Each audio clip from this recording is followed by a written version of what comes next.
म त यसो भने बुवा मारिहाले, भाइ मारिहाले, सम्पत्ति लुटिहाले, अब दुनियाँ दिवाना गरे भने अब लास राखेर नेपालमा न्यायको लागि अब धन्य धन्य अर्को पनि अप्ठ्यारो थियो, लास राखेर मृत्युदण्डको कानुन नबनाएर सुन तस्करी गर्ने, ज्यान मार्ने, बलात्कार गर्ने कृष्णबहादुर महरा, यही प्रचण्ड, यही बाबुराम भट्टराई, यही केपी ओली, यही शेरबहादुर देउवार होइनन्? यिनीहरूले त्यो संसदमा गएर मृत्युदण्डको सजाय बनाउन कि आज केही लेख्या छ? जनता मारेर अपराधीहरू नै मलामी बनेर लास जलाएर ला तेरो अस्तु भनेर त्यही अपराधीले मलाई दिएको छ, रामप्रसाद अधिकारी। र तिनै अपराधीहरूले आरको जानुका पौडेल भन्ने एउटा अपराधीले मेरो आरको मामाको छोरो प्रकाश लामिछानेलाई अपहरण गरेर मार्ला नरा मैले खोसेर ल्याएर बचाएको। अब हजुर प्रचण्डले, बाबुरामले शेरबहादुर देउवालाई 40 बुँदे माग बुझाएर शेरबहादुर देउवासँग गरेको लडाइँ भनेको चिज चाहिँ रोल्पामा गएर मगरको छोरो मारेको छ, गरिब किसानको छोरो मारेको छ, गरिब गाउँका बस्तीहरूलाई चाहिँ आफ्नो आधार इलाका बनाएको छ। अनि त्यो जनयुद्ध पनि मागेको छैन, मैले मृत्युदण्डको सजाय मागेको छु अपराधीहरूलाई। यिनीहरूले मेरो जनमत घटाउनको लागि मलाई माओवादीहरूको बिचमा, देश र जनताको बिचमा चाहिँ मेरो सत्य कुरा चाहिँ बाहिर नआओस् भनेर मलाई। सर नमस्कार। हजुर धन्यवाद। परिचय दिनुहोस् न। परिचय त अब नूर प्रसाद अधिकारी। अब देख्नुभयो देशमा न्याय पाइएको छैन। प्रचण्ड, बाबुराम भट्टराई, शिला आमेहरू, अब यो देशको बहुदलीय गणतान्त्रिक व्यवस्थाका अपराधीहरूले अन्याय अत्याचार थपिरहेछन्, दुःख दिइरहेछन्, लुटिरहेछन्, रगत सुकाइरहेछन्, न्यायको प्रक्रिया जिरो छ, परिणाम निस्कने काम छैन। र बहुदलीय गणतान्त्रिक व्यवस्थामा परिणाम दिने खालको न्याय व्यवस्था छैन। कहिले काङ्ग्रेसले छेक्छ, कहिले एमाले छेक्छ, कहिले माओवादीले छेक्छ।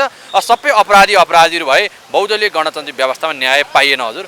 अब आज यसो घुम्दै माइती गरेर त आइपुगेका थिएँ। अब तपाईँहरूसँग भेटघाट भयो भन्नु। अब यत्रो 10 वर्ष जनयुद्ध भयो, आखिर के का लागिरहेछ त सर? अब कसैले पनि न्याय नपाउने अहिले पछिल्लो समय हामीले देख्यौँ।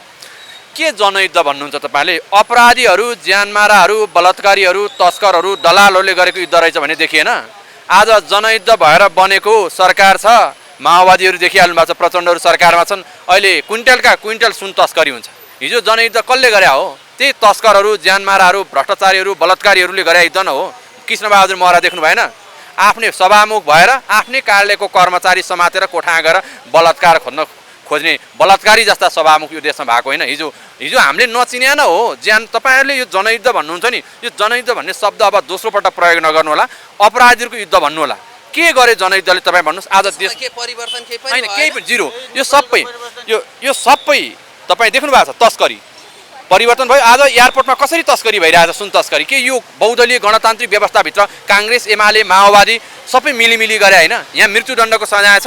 तपाईँ भन्नुहोस् न, यो व्यवस्थाभित्र यदि यो ज्यानमारा, बलात्कारी, यो विभिन्न प्रकारका अपराधीहरूलाई मृत्युदण्ड दिने कानुन ल्याए, संसदमा बनाउन सके? संसदमा कस्तो मान्छे छ? संसदमा कस्तो मान्छे छन् अहिले? नेपालको चाहिँ अहिले चाहिँ देशको व्यवस्था, बहुदलीय गणतान्त्रिक व्यवस्थाभित्र हेर्नुहोस् त, शेरबहादुरलाई हेऱ्यो होइन? शेरबहादुरले 5 पल्ट प्रधानमन्त्री हुँदा के गर्यो? अनि त्यसपछि शेरबहादुर विकास गर्यौँ, ठाउँमा सडक बनायौँ भन्नुहुन्छ उहाँहरूले, कायापलट पार्यौँ भन्नुहुन्छ। के पलट? के कायापलट? आज वैदेशिक ऋण कति छ हेर्नुहोस् त? के यिनीहरूको बाउको पैसाले गरे हो? देशको सम्पत्तिले गरे हो? विदेशबाट ऋण मागेर ल्याएर मनपरी गरिएको छ, मनपरी खाइएको छ हेर्नुहोस्, मनपरी खाइएको छ। त्यसैले यो सबै तपाईँहरू देश र जनताले नबुझेका कुरा हुन् हेर्नुहोस्। म त आज भन्नु देशवासीलाई तपाईँको आज माइती घरमा आएर भन्दैछु, यो जनयुद्ध नै थिएन। यो जनता मार्ने युद्धलाई जनयुद्ध भन्ने? जनताले गरेको युद्धै होइन सबै। अब तपाईँ नाम लिनुहोस् न, प्रचण्ड, हिसिला, बाबुराम भट्टराई, कृष्णबहादुर महरा। कृष्णबहादुर महरा भनेको नेपालको सरकार, माओवादीबाट नेपालको सरकारमा सामेल हुने पहिलो मान्छे भनेको कृष्णबहादुर महरा होइन? कृष्णबहादुर महराको चरित्र कस्तो रहेछ लो भन्नुहोस्? भ्रष्ट भन्नुहोस्? बलात्कारी हो कि होइन? यौन गतिविधि गर्ने मान्छे हो कि होइन? यस्ता मान्छे सभामुख थिए। अग्निप्रसाद सापकोटानु ज्यान मारै हो, के लुकाउनु छ? ज्यान माराहरूले सत्ताभन्दा बाहिर रहँदा जनता मार्थे, सत्ताभित्र गएपछि सुन तस्करी गर्ने अनि जेल परेका अपराधीलाई छुटाउने, अपराधीहरूलाई निकालेर मन्त्री बनाएर पुरस्कृत गर्ने, कुनै अपराधीहरूलाई मृत्युदण्ड दिएछ? म सम्पूर्ण माओवादीका भोटरहरू, तल्लो लेभलका सबै बुझ्ने नबुझ्नेहरूलाई म बुझाउन चाहन्छु कि अब अहिलेका जो गृहमन्त्री नारायण काजी श्रेष्ठको कामलाई लिएर त पूर्ण रूपमा एकदमै चर्चा छ। अब यो यसो हो, तपाईँलाई के थाहा? तपाईँले कहिले बुझ्नु नै हुन्न। सुन तस्करी कसले गरे? सुन तस्करी सरकारले नै गरेको होइन? अब अहिले समातेको कसले? उनीहरूले समातेको दोहोरो नीति हो यो। काले मिलेर खाउँ भाले भन्ने नीति हो। अब सुन आउँछ, एउटा गरिबको छोरालाई सुनको साउ बनाइन्छ अनि उसलाई समातिन्छ। जसको घरको छाना चुइने छ ऊ 100 किलो सुनको मालिक, अनि उसलाई समातेर जेल हालिन्छ। अनि त्यसपछि फेरि त्यो सुन जफत गरेर सरकारले खान्छ। अहिले कहिले खाए? त्यो सुन जफत गरेर खानेको प्रचण्ड सरकार, ल्याउन पनि प्रचण्ड सरकारले लगाएको। दुबईमा गएर छोरी रेणु र गङ्गाले चाहिँ 1 महिना अगाडि सेटिङ मिलाएर आएको सुन हो यो। तपाईँलाई थाहै छ, तपाईँ यसरी बोल्नुहोस् न। सुन्नुहोस् बिना यसरी किन भन्दै किन गर्दा किन किन अप्ठ्यारो? म नुर प्रसाद अधिकारी हो, मैले थाहा छैन यो कुरा। तपाईँलाई भनौँ न, कृष्णबहादुर महराले के भनेको छ? हामी त सुन तस्करको भुरा माछा हौँ। मैले सुन तस्करी गरेको छु भनेर कृष्णबहादुर महराले भने होइन, मैले पनि सुन तस्करी गरे हौँ, म चाहिँ सुन तस्करीको भुरा माछा हो, मैले थोरै परिमाणमा गरेको छु, मभन्दा धेरै गर्ने अरू पनि छन् भनेपछि कृष्णबहादुरको बोलीले सिद्ध्या छैन। तपाईले अब प्रचण्डज्यूलाई चाहिँ पूर्वाग्रह राखेर कस्तो कुरा गर्नु? अब प्रचण्ड के मैले के नुर प्रसाद अधिकारी के कसै न्याय खोज्ने मान्छे हो कि होइन? न्याय पाउनुपर्ने मान्छे हो कि होइन भन्नुहोस् न? नुर प्रसाद अधिकारी न्याय पाउनुपर्ने मान्छे हो कि होइन? गङ्गामाया अधिकारी न्याय पाउनुपर्ने मान्छे हो कि होइन? अनि नन्दप्रसाद अधिकारी न्याय पाउनुपर्ने मान्छे थिए कि थिएनन्? कृष्णप्रसाद अधिकारीलाई मारेको हो कि होइन? त्यसपछि कृष्णप्रसाद अधिकारीको अर्को मामाको छोरो प्रकाश लामिछानेलाई जानुका पौडेल लगायतका हिसिला हामीका पिओले अपहरण गरेर लिएर गएर मार्न खोज्या हो कि होइन? अनि त्यसपछि मलाई जेल हालेका हो कि होइन? अहिले पनि नन्दप्रसाद अधिकारीलाई न्याय नदिएर थुनेर भोक हडताल उनीहरूले राखेर मारे। तपाईको बुबा हुनुहुन्छ हैन? मारे तपाईँले नि त अब चिन्नु पर्यो नि, परेन हजुर तपाईँ? अनि हो नि अब अब जनताले स्पष्ट बुझ्ने भाषा भन्छु, मैले न्याय पाउने कि नपाउने। मेरो बुवालाई आज 8-8 वर्ष हुँदासम्म लास उठाउन सकेका छैन यो देशमा बहुदलीय गणतान्त्रिक व्यवस्थाले लास उठाउन सकेका छैन, न्याय गर्न सकेका छैन। अपराधीहरूलाई मृत्युदण्ड दिन सकेका छन्, न्याय खोज्ने मान्छेलाई मारेर मृत्युदण्ड दिइसक्यो, न्याय खोज्न आएको मान्छेलाई मृत्युदण्ड दिइसक्यो, अपराधीहरूलाई मृत्युदण्ड दिन सकेका छन्। यो कसले नदिया भन्नु? सिधै यो न्याय नगर्ने मान्छे भनेको प्रचण्ड हो कि होइन? हिजो प्रचण्डले संसद बन्द गरेको, नेपाल बन्द गरेको, सबैतिर न्यायको लागि बन्द गरेको र देशका 17-18 हजार जनताहरू मारेर अपाङ्ग बनाएको मान्छे को? प्रचण्ड होइन? प्रचण्डले बाबुरामले शेरबहादुर देउवालाई 40 बुँदे माग बुझाएर शेरबहादुर देउवासँग गरेको लडाइँ भनेको चिज चाहिँ रोल्पामा गएर मगरको छोरो मारेको छ, गरिब किसानको छोरो मारेको छ, गरिब गाउँका बस्तीहरूलाई चाहिँ आफ्नो आधार इलाका बनाएको छ। अनि त्यो जनयुद्ध हो। आज उनीहरू पनि त्यो जनयुद्ध गरेर सत्तामा आइसकेपछि त सुन तस्करी गर्दा छन्, उनीहरूलाई महँगो महँगो घर गाडी चाहिँदो छ। आज अवस्था हेर्नुहोस् त के छ देशको? आज हेर्नुहोस् यो माइती घरमा हेर्नुहोस्, यता मान्छे न्यायको लागि खोजिरहेछ, उता आरती छ। जुन अब न्याय दिने जो प्रमुख सल्लाहकारको पनि मृत्यु भइसकेको छ नि, को सल्लाहकार? को सल्लाहकार भन्नु? मलाई त्यता नलैजानुहोस्, मलाई अर्काको मृत्युसँग नजाउनु, मेरो न्यायसँग कुरा गर्नुहोस्। अब उनी के हुन् उनको कुरा जान्नुहोस्। अब न्याय दिने व्यक्ति नै अब दिनदिनै मासिँदै जाँदाखेरि तपाईले न्याय पाउनुहुन्छ भन्ने यसो छ। सुन्नुहोस् न, तपाईँले यो कुरा मलाई अलिकति गल्ती कुरा सुन्नुभयो। कसैको अब सीता दाल के हो, मैले अहिलेसम्म भेट्या मान्छे पनि होइन, चिन्या मान्छे पनि होइन। हेर्नुहोस्, ऊ एउटा प्रधानमन्त्रीको श्रीमती यस्तो भनेर बुझिएको थियो। अब माओवादी भने चाहिँ मलाई मनै त्यही त। अब तपाईँहरू भन्नुहोस् न, तपाईँलाई मैले भनिसकेँ, किनकि त्यो तपाईँलाई मैले भने मेरो भाइ सामान्य मान्छे 17 वर्षको भाइ मारियो, चितवनको बाँदरमुढी घटना घटाए, 39 जनाको एउटै च्यान बनाए। अब यिनीहरूले देश र जनताको लागि लडाइँ लड्न गएका थिए भने अहिले आज यस्तो अवस्था हुन्छ। म आज यो माइती घर मण्डलमा आएर ल है देशवासी हो, मलाई न्यायको लागि सहयोग गरिदिनुहोस्, मैले न्याय पाइनँ, मैले मेरो बुवाको लास उठाउन सकिनँ, आमा वीर हस्पिटलमा छिन्, मेरो सम्पत्ति मैले पाइनँ र अपराधीहरूले उल्टो मारे, अपराधीहरूको कारणले गर्दा मैले अहिलेसम्म धेरै दुःख भोगिरहेको छु, न्याय पाइनँ भनेर देशवासीको बिचमा चिच्याउँदैछु। यो कुरा प्रचण्डले सुनेको छैन? यहाँको देशको व्यवस्था भोक हडतालमा 8-8 वर्ष 9-9 वर्ष वीर हस्पिटलमा रहेको मेरो बुवाको लास प्रचण्डले देखाएको छैन? अब प्रचण्डले त्यो बुवाको लास खान्छ कि सास त खाइहाल्यो। सुन्नुहोस् है, तपाईँ यसो सुन्नुहोस्, काङ्ग्रेसलाई पनि सुन्नुहोस्। शेरबहादुर देउवाले सहमति गरेर प्रचण्डलाई प्रधानमन्त्री बनाए। शेरबहादुर देउवा पनि अपराधी हो, शेरबहादुर देउवा पनि अपराधी हो, केपी ओली पनि अपराधी हो, प्रचण्ड पनि अपराधी हो। र हुँदाहुँदै बहुदलीय गणतान्त्रिक व्यवस्थाभित्र यी सबै अपराधीहरू ने उनले लुकाउनु पर्ने कुरा। जुन अब माग पुरा गर्न नसक्ने, माग पुरा किन छ? तपाईँ कस्तो कुरा गर्नु? माग पुरा गर्न किन छैन? अपराधीलाई मृत्युदण्ड दिन मिल्दैन? यदि अब शक्तिमा रहेकै व्यक्तिले तपाईले कसरी मृत्युदण्ड हो? अब सिधै भन्नु न, नियम बनाउने, कानुन बनाउने अब हजुरले भन्नु न, अब अपराधी नै शक्तिमा भएपछि न्याय पाइँदैन जनताले भन्ने कुरा त बुझिहाल्यो, तपाईँले बुझ्नु भएको छ। अब तपाईँले प्रचण्ड नै शक्तिमा छ, अपराधी नै उही हो, उसले न्याय दिँदैन भनेपछि तपाईँले भन्नुहोस् मार्न लाग्दैछ। अब प्रचण्डलाई तपाईँ प्रधानमन्त्री किन भन्नुहुन्छ? एउटा अपराधीकै दर्जामा हेर्नुहोस् न। जब 17 वर्षीय भाइ तपाईको अब जुन निर्दोष हुँदै पनि मारियो हैन? मारियो नि त। ल भन्नु न, अब तपाईँले त्यो भाइ मारेर अपराधीहरू नै मलामी बनाएर खरानी बनाए, भाइ मारेर अपराधीहरू नै मलामी बनेर लास जलाएर ला तेरो अस्तु भनेर त्यही अपराधीले मलाई दिएको छ, रामप्रसाद अधिकारी। र तिनै अपराधीहरूले अर्को जानुका पौडेल भन्ने एउटा अपराधीले मेरो अर्को मामाको छोरो प्रकाश लामिछानेलाई अपहरण गरेर मार्ला नरा मैले खोसेर ल्याएर बचाएको। अब हजुरहरूसँग बाटोमा भेट भयो। अब ठ्याक्कै प्रश्नहरूबाट भन्नुपर्दा कङ्ग्रेस, एमाले, माओवादी र रासपा त्यहाँमाथि पनि बहुदलीय गणतान्त्रिक व्यवस्थाका यी मतियारहरूसँग न्याय दिने हैसियत छ भने, यिनीहरू संसद हुन् भने, यिनीहरू नेता हुन् भने संविधान सभा हलबाट मृत्युदण्डको सजाय पारित गरेर अपराधीलाई एक गरेर टुनी खेलमा झुन्डाउँदा के बिग्रिरहेको छ? चीनमा जस्तै, साउदीमा जस्तै, दुबईमा जस्तै, कतारमा जस्तै मृत्युदण्ड हान्न मिल्दैन। अब यिनीहरू नै अपराधी छन्। अहिले हिजो अपराधीहरू सडकबाट गैर कानुनी हत्या गर्थे भने तपाईको भाइलाई जुन हत्या गर्नको लागि जुन अब के छ प्रचण्ड सामेल थिए, हेर्नुस् ठ्याक्कै यसरी सामेल थियो। मेरो भाइ मार्ने मान्छे भनेको रामप्रसाद अधिकारी, भीमसेन पौडेल, परशुराम पौडेल, जानुका पौडेल, रामप्रसाद अधिकारी, परशुराम पौडेल 12-13 जना मान्छेको संलग्न छ। र यी अपराधीहरूको नायक भनेको प्रचण्ड हो।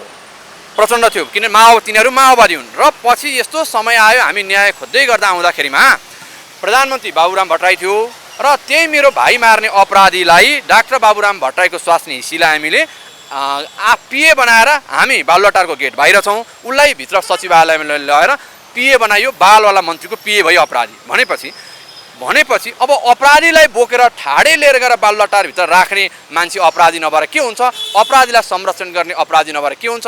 त्यति हुन्छ हुँदैन तपाईँ आफै भन्नु। जसको प्रचण्ड त्यसको प्रमुख मार्ने अपराधीलाई ठाडै लगाएर पिए बनाएर राख्यो, सरकारी भत्ता खाएर बस्यो, हामीलाई जेलमा हाल्यो, मलाई जेलमा थुन्यो भनेपछि अब त्यो अपराधी संरक्षण गर्ने को त? अब हेर्दै जानुहोस्, अपराधी संरक्षण गर्ने प्रमुख नायकी तपाईँलाई थाहा छ। हिजो न्याय खोज्दाखेरिमा नेपाल बन्द गरेको माओवादीले हो, संसद अवरुद्ध गरेको पनि माओवादीले हो। देश र सबैतिर चाहिँ अपराधीहरूले चाहिँ बाबुराम भट्टराई प्रचण्डले थर्काएर न्याय नदिएको कुरा त तपाईँले पनि त बुझ्नु पर्ने होइन र यो कुरा हो कि होइन? तपाईँको मुखले भन्नुहोस् त यो कुरा हो कि होइन? तपाईँहरू देश र जनता प्रष्ट हुनु पर्यो नि, हो नि? अनि भनेपछि अब यो अपराधी प्रचण्ड नभएर को त? अब यो अपराधी गर्ने मान्छे को त? अब यो अपराधको भागीदारीहरू जुन जसले सत्ता मिलिरहेछ, काङ्ग्रेस एमाले माओवादीको जुन संयुक्त सरकार छ, पालै पालो लुट्ने, अब यिनीहरू सबै चोरै चोर हुन्, यिनीहरू अपराधी हुन्। जस्तै केपी ओलीले पनि मान्छे मारेर आएको कुरा आयो, अब काङ्ग्रेसले पनि मान्छे मारेर आएको कुरा आयो भनेपछि त अपराधीहरू रहेछन् र अपराधी व्यवस्था ल्याउनको लागि बहुदलीय गणतन्त्र स्थापित गर्नको लागि राजा खेदेको रहेछन्। अब म त राजा त जान्दिनँ नि, अब कमसेकम यति बेलाको परिस्थितिमा हामीले राजा भएको भए न्याय हुन्थ्यो कि भन्ने आशा पनि राख्न सक्ने है। हेर्नुहोस् है, यहाँ एउटा कुरा रह्यो।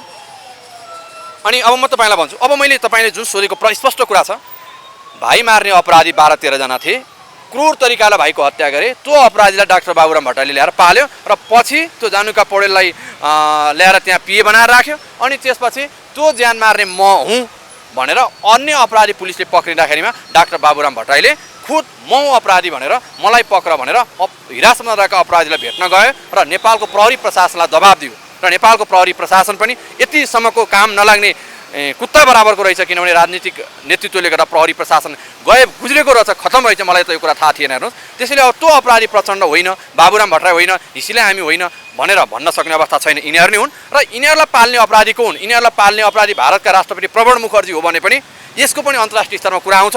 त्यहाँ भारतमा रहेको 12 बुँदे सम्झौताको कुरा छन्। त्यो 12 बुँदे सम्झौताभित्र नेपालमा मारिएका नागरिकहरूलाई न्याय नदिने, न्यायबाट वञ्चित गर्ने अधिकार भारत सरकारले राखेको छ भने दिल्लीको 12 बुँदेमा छ भने त्यो पनि अब खारेज हुनुपर्छ। र न्यायको लागि देशमा अहिले भन्नुहोस्, म यहाँ बोलिराखेको छु, तपाईँ जानुहोस् सिधै प्रचण्डलाई पनि भन्नुहोस्, शेरबहादुर देवाललाई पनि भन्नुहोस्, केपीलाई पनि भन्नुहोस्, यहाँ न्याय हुन्छ कि हुँदैन त? नुर प्रसादले न्याय खोजिरहेछ, नन्द प्रसादको लास छ, यहाँ न्याय गर्ने कि नगर्ने? न्याय गर्दैन भने यिनीहरू अपराधी होइनन्? ज्यान मार्ने मान्छेलाई कारवाही गर्नु पर्दैन? तपाईँलाई कसैले मार्यो भने कारवाही हुनुपर्छ भने जनयुद्ध भनेर सबै सोझा साझा गरिबका छोराछोरी मारेर अनि त्यो अपराधबाट उम्केर क्षतिपूर्ति छैन होइन। यो यसो यो क्षतिपूर्ति लिएको पनि छैन, लिँदा नि लिँदिन। यो प्रचण्डकै खेल हो। प्रचण्डले के गरेछ भने अब हामीलाई पैसा र वेश्यानीति, प्रचण्डले नेपालको प्रधानमन्त्री भनौँ यो पुष्पकमल दाहालले देशमा पैसा र वेश्याको नीति ल्याएको छ। यसले के गर्छ? मान्छे मार्छ, आफै मान्छे मार्छ, अनि आफै मान्छे मार्बे शहीद घोषणा गर्न लगाउँछ, अनि क्षतिपूर्ति भनेर दिने, अनि त्यसपछि अपराधी उम्काउने काम गर्छ। त्यसैले मलाई दिएको क्षतिपूर्ति प्रचण्डले नै मेरो जनमत बढ्दै गयो, न्याय खोज्दै गयो भनेर त्यो चाहिँ जबरजस्ती यिनीहरूले आफ्नो तरिकाले घोषणा गरेर मैले मागेको पनि होइन, मैले क्षतिपूर्ति पनि मागेको छैन, मैले मृत्युदण्डको सजाय मागेको छु अपराधीहरूलाई। यिनीहरूले मेरो जनमत घटाउनको लागि मलाई माओवादीहरूको बिचमा, देश र जनताको बिचमा चाहिँ मेरो सत्य कुरा चाहिँ बाहिर नआओस् भनेर मलाई चाहिँ पैसाले किनिएको छ भनेर प्रचार गर्ने काम पनि सरकारको। यो काङ्ग्रेस एमाले माओवादी विशेष गरी प्रचण्डको डिजाइन हो। प्रचण्डले यसरी देशमा खेल खेलेको छ नि, यो प्रचण्ड एकदमै अपराधी हो। यसले गर्दाखेरि यो कुरा भइरहेको छ। त्यसैले अब तीनटै पार्टीलाई त अब मुस्नु भयो। अहिले विकल्पको रूपमा आएका नयाँ पार्टीहरू पनि छन् नि, के छ तपाईलाई आशा छ? मलाई त आशा छैन। अब रवि लामिछानेज्यू रासोपा अन्य प्रकारको बहुदलीय गणतान्त्रिक व्यवस्थाभित्र बहुदलीय गणतान्त्रिक व्यवस्थाभित्र कसरी आशा राख्ने तपाईँ नै सोधिदिनुहोस्। तपाईँ त अब पत्रकार हरेक पार्टीमा पुग्नुहुन्छ र हरेक अब अन्य पार्टीलाई पनि तपाईँले सोध्नुहोस्। अब तपाईँलाई मैले कोट गरेँ, तर 3 करोड जनताको त आशा भरोसाको केन्द्र हुनुहुन्छ तपाईँ। अब सिधै देशवासीलाई भन्छु झुक्क्याउने। बहुदलीय गणतान्त्रिक व्यवस्थाभित्र जो छिर्यो त्यसले देश र जनताको लागि काम गर्न सक्दैन। किन भन्नुहोस् न, बहुदलीय गणतान्त्रिक व्यवस्थामा भागभण्डा हुन्छ। काङ्ग्रेसको राष्ट्रपति, माओवादीको प्रधानमन्त्री, एमालेको गाउँपालिकाको अध्यक्ष, रासोपाको वडा अध्यक्ष हुन्छ। अब यस्तो अवस्थामा कुनै पनि मान्छे पार्टीमा छैन भने राष्ट्रपतिले गरेको आदेश वडा अध्यक्षले कार्यान्वयन गर्न गर्दैन। राष्ट्रपतिको आदेश तेरै राष्ट्रपतिलाई भन् म गर्न सक्दिनँ भनेर त्यो वडामा रहेको वडा अध्यक्षले भन्छ। भनेपछि अब देश र जनताले कसरी सेवा पाउँछन् बहुदलीय गणतान्त्रिक व्यवस्थामा? म देशवासीलाई भन्दैछु है, फेरि पनि यो कुरा दोहोऱ्याउँदैछु। काङ्ग्रेसको राष्ट्रपति, माओवादीको प्रधानमन्त्री, एमालेको गाउँपालिकाको अध्यक्ष र रासोपाको चाहिँ वडा अध्यक्ष छ भने कुनै पनि जनताले सेवा लिनको लागि गयो भने राष्ट्रपतिले कुनै अनुरोध गरेर चाहिँ वडा अध्यक्षसम्म पुर्यायो भने त्यो वडा अध्यक्ष रासोपाको छ भने म तेरो काङ्ग्रेसको राष्ट्रपतिले गरेको आदेश मान्दिनँ, तेरै राष्ट्रपतिले। स्वतन्त्र पार्टीले त अब 2084 सालमा हामी बहुमत ल्याउँछौँ भनिरहेको अवस्था छ, बहुमतको सरकार बन्छ भनिरहेको। अब यही हेर्नुहोस्, अब त्यो चाहिँ यसो। अब रविजीलाई ठाडै मेरो प्रश्न छ, रविजीले मलाई राम्रो चिन्नुहुन्छ, न्यायको लागि रविजीले के काम गर्न सक्छन् आफै हेर्नुहोस् होइन। अब रासोपाले जुन लिनुभएको छ बहुदलीय गणतान्त्रिक व्यवस्थाभित्र रहेर काम, अब देश र जनताले सेवा सुविधा पाउन सक्दैनन्, यिनीहरूको पाउन सक्दैनन्। मैले अब तपाईँहरूलाई भन्छु, बहुदलीय गणतान्त्रिक व्यवस्थाभित्र न्याय हुने भए भए अब देखाइदिनु। अब प्रचण्ड जेल जान्छ, बाबुराम भट्टराईलाई जेल हालेर मृत्युदण्ड दिन सकिँदैन भने बहुदलीय कामै हुँदैन। अब रविले पनि हिजै त्यही ज्यान मार्ने पार्टीहरूसँग हिजो बाहरूलाई नाकको डाँडीमा हात्नुपर्छ भनेर त्यही रविजीले भन्नुभएको थियो, हामीले सुनेकै हो। आज त्यही बाहरूको घुँडो चुस्न जानुभएको छ, आज त्यही बाहरूको घुँडो चुसेर चाहिँ मन्त्री पद खानु परेको छ। अनि ती रविले के गर्छन् र जनताले चाहिँ किन झुक्किनु, किन चोर र छट्टु कुरा गर्नु? अब रविलाई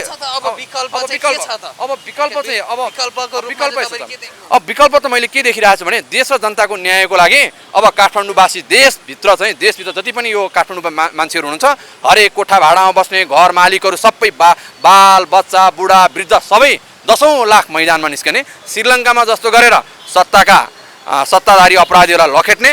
अनि त्यसपछि यो नेतृत्व अहिले पनि हामीले एउटा नेतृत्व नपाइरहेका छौँ। त्यो नेतृत्वले भनोस् कि देशवासी हो, देश र जनताको न्यायको लागि हामी सडकमा आउँ। यसो हुन्छ, सडकमा उत्रिने बित्तिकै सत्ताबाट यिनीहरू आउट लखेटिन्छ। सत्तामा आएपछि सत्ता कब्जा हुन्छ। सत्ता कब्जा भएपछि राजालाई सिधै चाहिँ नारायणीमा जाऊ भनेर नारायणी राख्नुपर्छ, नेवार समुदायको प्रधानमन्त्री बन्नुपर्छ। अनि एकैचोटि ज्यानमारा भ्रष्टाचारी बलात्कारीलाई समातेर ट्याङ्गे मृत्युदण्ड दिनुपर्छ। लहैलैमा काङ्ग्रेस एमाले र माओवादीमा भएर लहैलैमा भ्रष्टाचार गर्नेहरूलाई तिमीहरू काङ्ग्रेस एमाले र माओवादीको नेतृत्वले गर्दाखेरिमा लहैलैमा भ्रष्टाचार गर्यो, तिमीहरूले भ्रष्टाचार गरेको सम्पत्ति राज्य कोषमा 100 दिनभित्रमा दाखिला गर, अनुसन्धान सुरु गरेको दिनमा तिमीहरूलाई फेरि मृत्युदण्ड हुनसक्छ। होसियार, तुरुन्त गल्ती गरेकोमा चाहिँ अरूले सिकाएर लगाएको अपराधमा तिमीहरू नझुक्यौ। अब गङ्गामाया जो अब अहिले वीर अस्पतालको सहियामा छन्। अब यसो छ, अब यो चाहिँ राजाको कुरा मलाई थाहा छैन हेर्नुहोस्, तर यो बहुदलीय गणतान्त्रिक व्यवस्था भन्दा राजा ठिक थियो कि? किनकि मैले राजा देखेको पनि होइन, मैले राजा महेन्द्र भेटेको पनि होइन, वीरेन्द्र भेटेको पनि होइन, ज्ञानेन्द्र भेटेको पनि छैन। कसरी यिनीहरू सत्ता छोडेर गए म यिनीहरू कुरा जान्दिनँ, म सानै थियो। तर यस्तो अवस्था मलाई आइलाग्दाखेरिमा यो निरङ्कुश हुँदाखेरिमा कमसेकम राजा भएको भए यति धेरै अन्याय अत्याचार हुँदैन थियो कि, यति धेरै खालको हुँदैन थियो कि भन्ने मेरो चाहिँ मनसाय हो। यदि अब राजा आएपछि गर्ने नगरे त पछि उनको कुरा छ, यदि उनले पनि आएर गरेनन् भने योभन्दा नि झन् खराब तन्त्र राजतन्त्र हुनसक्छ होइन। त्यसैले त्यो चाहिँ अब राजतन्त्र आएपछि र राजतन्त्रभित्र रहेर काम गर्ने साथीहरू जान्दछन्। अब मैले चाहिँ यति बेला के भन्न चाहन्छु भने बहुदलीय गणतान्त्रिक व्यवस्थाभित्र जुन अन्याय अत्याचार भोग्यो नि, यदि राजा भएको भए यति साह्रो हुँदैन थियो कि भन्ने चाहिँ मेरो जिज्ञासा छ। अब यो जिज्ञासालाई चाहिँ भोलि चाहिँ सही सत्य साबित प्रमाणित गर्न सक्नुभयो भने राजाबारी, अब अहिले त आवाज त राजाबारी साथीहरूले उठाएछन्, काङ्ग्रेस एमाले अब सबै अब के बाँकी रह्यो सुन्नुहोस् न। म त यसो भने बुवा मारिहाले, भाइ मारिहाले, सम्पत्ति लुटिहाले, अब दुनियाँ दिवाना गऱ्यो भने अब लास राखेर नेपालमा न्यायको लागि अब धन्य अर्को पनि अप्ठ्यारो थियो, लास राखेर न्यायको भिख मागिरहेको छु। र यहाँ चाहिँ नेपालमा अब मेरो बुवाको लास उठाउँदा अनिवार्य रूपबाट डाक्टर भट्टराई, प्रचण्ड, सिलामी, जानुका पौडेल, परशुराम पौडेल यिनीहरूलाई मृत्युदण्ड नै दिउँ, 2-4 वर्ष जेल राखेर अनि यिनीहरूलाई मृत्युदण्ड दिउँ भनेर म चाहिँ अब त्यसको लागि हिँडिरहेको छु। के छ तपाईँ त्यही त, त्यो कसले बनाउने हो र? त्यही भएर त अब सडकबाट आएपछि मृत्युदण्डको कानुन जेल मात्र राखेर हुँदैन। जेल सुन्नु न, मृत्युदण्डको कानुन बनाउन के गाह्रो छ? काङ्ग्रेस एमाले र माओवादीले भोलि संसदबाट पारित गरे भने मृत्युदण्ड कानुन बन्दैन? मृत्युदण्डको कानुन नबनाएर सुन तस्करी गर्ने, ज्यान मार्ने, बलात्कार गर्ने कृष्णबहादुर महरा, यही प्रचण्ड, यही बाबुराम भट्ट, यही केपी ओली, यही शेरबहादुर देउवार होइनन्? यिनीहरूले त्यो संसदमा गएर मृत्युदण्डको सजाय बनाउन कि आज केही लेखेको छ? जनतालाई न्याय दिनको लागि, कानुन बनाउनको लागि आज संसदबाट, भोलिको संविधान सभाबाट बहुमतले सबैले चाहिँ मृत्युदण्डकै सजाय भनेर छाप हान्न हुँदैन? यिनीहरूले मृत्युदण्डकै छाप हाने नहुने कुरा छ? आज जति पनि संसदमा छन् 601 जना छन्, तिनीहरूले मृत्युदण्डको सजाय हाने हुँदैन भनेपछि यिनीहरू अपराधी हुन्। यिनीहरूले देश र जनतालाई न्याय दिन चाहँदैन। आज न्याय दिने अवस्था भएको यो आरती शाहको अवस्था यस्तो हुन्थ्यो।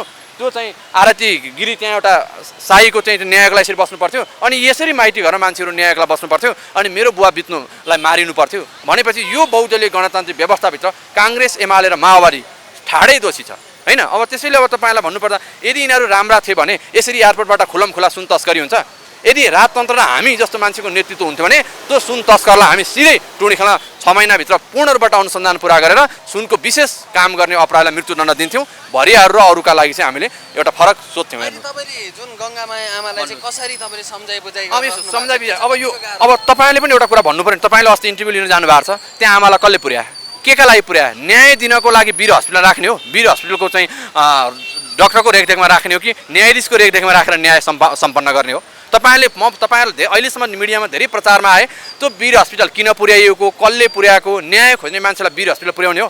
पागल हस्पिटल पनि यो कुराहरू गर्नु पर्दैन। तपाईँहरू जस्ता पत्रकारलाई, धेरै पत्रकार साथीलाई म भन्छु, तपाईँलाई त विशेष धन्यवाद छ। राष्ट्रिय स्तरका पत्रकारहरूलाई लेभललाई पनि मैले यो कुरा सोधेको थिएँ, त्यो वीर हस्पिटल कसले पुर्याएका हुन्, किन पुर्याएका हुन्, त्यो पुर्याउनुको उद्देश्य के हो, न्याय दिने कहिले हो, के हो भन्ने कुराको सवालमा पनि तपाईँले प्रश्न चिन्ह उठाइदिनुहोस्। म त जेलै थिएँ, अब मलाई जेल किन हालिएको? अनि बिचमा तपाईँले अघि नै भन्नुभयो क्षतिपूर्तिको कुरा दियो अरे। क्षतिपूर्ति मैले मागे पनि छैन, क्षतिपूर्ति लिएको पनि छैन। प्रचण्ड आफैले देश र जनताको बिचमा चाहिँ मेरो गलत प्रचार गर्नको लागि आफैले चाहिँ पैसा भनेर घोषणा गरेको हो, लिएको पनि छैन। यो प्रचण्डै चोरको खेल हो, बाबुराम भट्टाई प्रचण्ड चोरको खेल हो। हामीलाई पैसा चाहिएको छैन, आफ्नै गोर्खाको जमिन छ, यो अपराधीलाई झुन्ड्याएर मृत्युदण्ड दिएर म आफ्नो गाउँमा बस्ने वातावरण भयो भने मलाई यो पैसा चाहिएको छैन। म यिनीहरूको जस्तो सुन तस्करी गर्न आएको, आफ्नै कार्य कृष्णबहादुर महराले जस्तो बलात्कार गर्न आएको, अनि त्यसपछि गएर नन्दबहादुर पुन जस्तो राष्ट्रपति भएर यहाँ तस्करी गरेर घर बनाउन आएको, यो विभिन्न खालको अपराधिक गतिविधि कमाएर पैसा र पद कमाउन र पैसा र पदको लागि ज्यान मार्ने, लुट्ने, बलात्कार गर्ने, तस्करी गर्ने यस्ता खालका गतिविधि गर्न आएको होइन।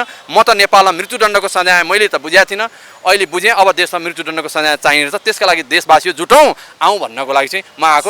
धन्यवाद होइन, यहाँलाई पनि विशेष धन्यवाद, किन तपाईँसँग अकस्मात भेट भयो। मैले कतिपय कुरा जनताले नबुझेका कुराहरू फेरि पनि तपाईँहरूसँग बसेर अलिकति प्रश्न पार्ने प्रयास गरौँला, फेरि पनि गरौँला। आजको लागि चाहिँ यहाँलाई पनि विशेष धन्यवाद। अब यहाँहरूले पनि यो आरती गिरी अनि यहाँ रहेका सबै साथीहरूको यो आवाजलाई बुलन्द बनाइदिनुहोस्, न्यायको लागि उनीहरूको कानमा सुन्ने गरेर पुर्याइदिनुहोस्। आज म माइती घरबाट बोल्दैछु, यो आवाज यो देशको बहुदलीय व्यवस्थाका मतियारहरूलाई न्याय दिनुपर्छ कि पर्दैन भन्ने सन्देश तपाईँहरूको टेलिभिजनबाट उनीहरूको कानमा पुगोस्। फेरि दोस्रो पटक तपाईँहरूसँग भेटघाट भएर इन्टरभ्यू दिनु पर्दाखेरिमा अनि यिनीहरू अपराधी हुन् भन्ने घोषित भएन। काम नगरेपछि यिनीहरू अपराधी हो, न्याय खोज्ने पीडितलाई न्याय नदिएर मारेपछि यिनीहरू अपराधी हुन् भन्ने कुरा घोषित भएन। त्यसैले तपाईँहरू पनि त्यसरी बुझ्नु होला। अब प्रचण्ड, बाबुराम भट्टाई, सिलामी यी अपराधीहरूले अब के गर्छन्? नारायण काजी, अब म अर्को पनि विषयवस्तु छ, तपाईँ भन्नुहोस् न। गोर्खामा मेरै गोर्खाको, म गोर्खा जिल्लावासी, डाक्टर बाबुराम भट्टाई गोर्खाकै, अहिलेको गृहमन्त्री नारायण काजी शेर्पा पनि गोर्खाकै, प्रचण्ड पनि गोर्खाकै, त्यही देशको नागरिक तपाईँहरूसँग आएर रुनु परेछ, कराउनु परेछ, न्याय पाइन भन्नु परेछ भनेपछि अब यी गोर्खामा कस्ता अपराधीहरू रहेछन् त? गोर्खा जिल्लाको एउटा गोर्खा जिल्लाका सिनु जनमतलाई चाहिँ प्रतिनिधित्व गर्ने नारायण काजी, बाबुराम भट्टाई, प्रचण्ड, यिनीहरूलाई हेर्दा त त्यहाँ अपराधीहरू बसेको अवस्था भयो कि भएन? र तपाईँले पनि भन्नुहोस्, म न्याय पाउने मान्छेभित्र पर्छु कि पर्दिनँ? म न्याय पाउने मान्छेभित्र पर्छु कि पर्दिनँ? देशवासीले प्रश्न बुझेर मलाई सहयोग गर्न म सबैलाई आग्रह गर्छु। हजुर, हस्, नमस्कार मेरो पनि यहाँहरूलाई। हस्।